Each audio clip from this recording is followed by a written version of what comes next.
네,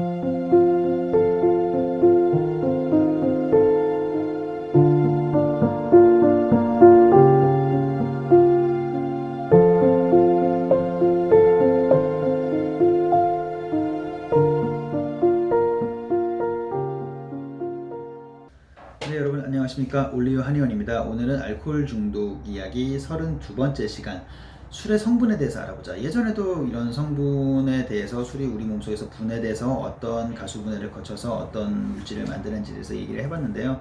오늘은 조금 더 술의 알코올에 대한 그 특성을 가지고 알코올에 대해서 좀 더 알아보는 그런 이제 시간을 간단하게 갖도록 하겠습니다. 자, 술은 이제 알코올이죠. 에탄올이죠. 에탄올에 물을 타서 뭐 여러 가지 이제 혼합물이 나는 이런 색소라든가 이런 것들을 이제 첨가해서 술을 만드는 건데요. 그 탄소 원자가 결합된 하이드록시기를 가진 유기화합물입니다.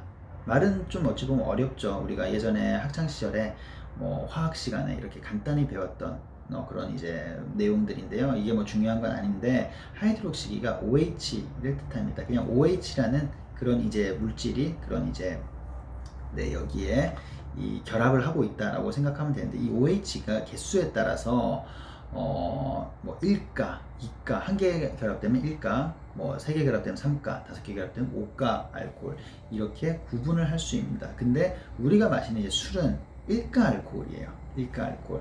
그래서 우리가 뭐 이런 알코올, 이 OH 하이드록시기가 포함된 이런 여러 가지 물질들이 꼭 술만이 아니라 뭐 여러 가지 연료로 쓰이는 재료도 있고요. 그리고 보습제 같은 거, 이런 걸로 쓰이던 거, 그리고 방부제, 뭐 산업용 어떤 용매, 이런 걸로도 많이 쓰이는데, 우리가 어쨌든 마시는 알코올은, 술은 1가 OH 하이드록시기가 한 개가 결합된 1가 알코올이다라는 걸 이해하시면 되고요.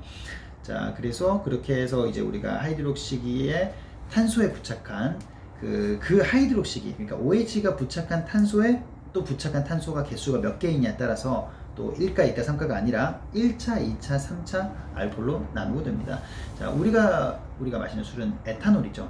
에탄올은 탄소가, 그 하이드록시기가 부착한 탄소가 더 추가적으로 부착한 탄소가 하나거든요. 그래서 1차 알코올입니다. 그러니까 우리가 술은 1가 알코올이자 1차 알코올이 되겠죠. 그죠?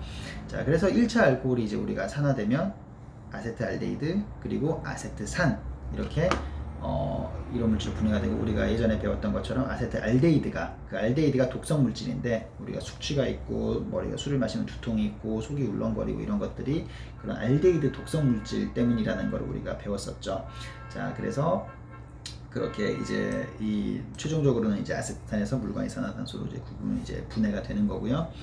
자, 알코올은 이 자체가 영양은 없습니다. 다만 근데 칼로리는 있어요. 그래서 마시는 술을 정말 중독되어서 의존하고 굉장히 오랜 기간 동안 드시고 이런 분들은 안주도 잘 안 드시고 술만 계속 드세요. 칼로리는 있는데, 근데 영양분은 없습니다. 우리가 흔히 이제 밥을 먹거나 어떤 음식물을 섭취하면 칼로리도 있지만 영양분도 있어서 우리 몸에 필요한 필수 성분들이 보충이 되고 섭취가 되는 건데, 알코올은 칼로리만 있지 영양분이 없어요. 그렇기 때문에 내가 술을 계속 먹으면 뭔가 생활을 하고 힘은 나는 것 같지만 계속 몸이 안 좋아지겠죠. 당연히 피부도 안 좋아지고 여러 가지 근육도 기능을, 제 기능을 못하고 장기들도 많이 문제가 생기게 됩니다. 당연히 뭐 그 중에 특히나 뇌나 간이 특히나 더 영향을 많이 받겠지만요. 그래서 이런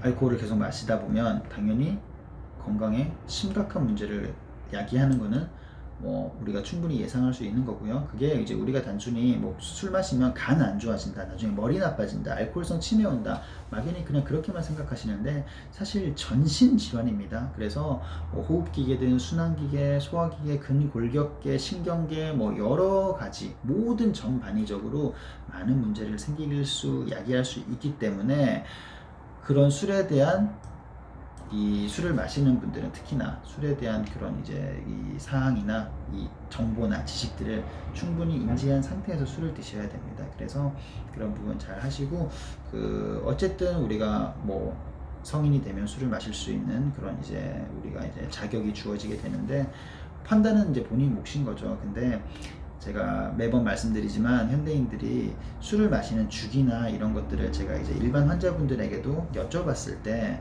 술을 잘 많이 자주 드십니까? 했을 때 자주 안 먹는다는 말씀을 많이 하시죠. 그러면 뭐 일주일에 얼마나 드세요? 라고 물어보면 일주일에 한두 번, 두세 번 이렇게 드신다고 하세요. 그렇게 드시는 것도 우리 입장에서는 자주 먹는 게 이미 아닌 게 돼버린 거죠. 일주일에 한두 번이나 일주일에 두 번 정도 이제 뭔가를 한다는 거는 굉장히 자주 하는 거거든요. 우리가 술을 일반적으로 그냥 즐기고 가볍게 내가 생활 속에서 뭔가 활력이 되는 정도로 내가 컨트롤 할 수 있는 정도의 술, 음주 주기라 한다면 2주에 한 번 정도 이내를 권장합니다. 그래서 한 달에 한두 번, 정말 많아야 한 달에 3번 정도 있을까 말까. 그 정도를 권하지 그거를 넘어서면 분명히 과음과 뭔가 술에 대해서 나중에라도 의존과 남용을 할 수 있는 가능성을 많이 함축하고 있다고 보셔야 합니다. 자, 오늘은 술에 대해서 그 술의 성분, 알코올에 대해서 조금 더 자세히 알아보았습니다.